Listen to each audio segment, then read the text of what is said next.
Santo sa Katoliko at santo sa Biblia, magkapareho ba? Tara, pag-aralan natin to.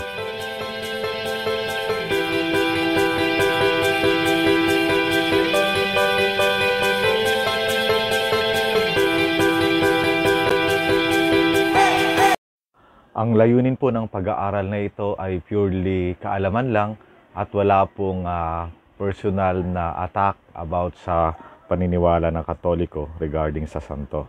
Nasa inyo na po ang pagpapasya kung paniniwalaan nyo po yung aking mga sasabihin or paliwanag about sa santo regarding sa Bible. At kung nais nyo pong matuto pa about sa Biblia ay paki-like, share, and subscribe na rin po para maging update po kayo or updated sa mga gagawin kong content regarding po sa Bible.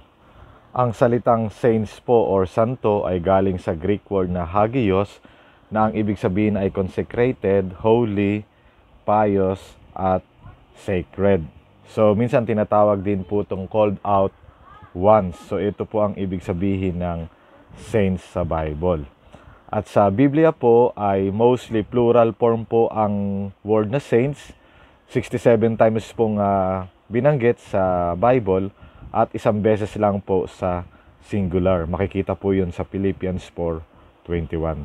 Ngayon po sa question na magkaiba po ba ang santo ng Katoliko sa santo na sinasabi ng Biblia, ang sagot po ay yes or oo. At ito po yung mga dahilan. Unang pagkakaiba sa turo at aral ng Roman Catholic, ang mga santo po ay patay na, nasa langit na po. Samantalang ang tinuturo po ng Biblia ay mga buhay pa po ang santo at nandirito pa po sa lupa. Sabi po sa Acts chapter 9 verse 13, Then Ananias answered, Lord, I have heard by many of this man how much evil he has done to your saints at Jerusalem. So, dito po makikita natin, no, yung saints na tinutukoy dito is mga buhay pa at sila po ay nandoon po sa Jerusalem. Pangalawang pagkakaiba po is yung tinatawag na beatification o canonize ng mga Roman Catholic. Pag na-canonize ka, tsaka ka lamang po magiging saints or santo. Sa Biblia po, once na tinanggap mo ang Panginoon bilang sariling tagapagligtas, ikaw ay makakonsidered na saints. Ang pangatlo pong pagkakaiba ng Roman Catholic at sa Biblia, sa Roman Catholic po ang mga saints ay dinadasalan ng mga tao.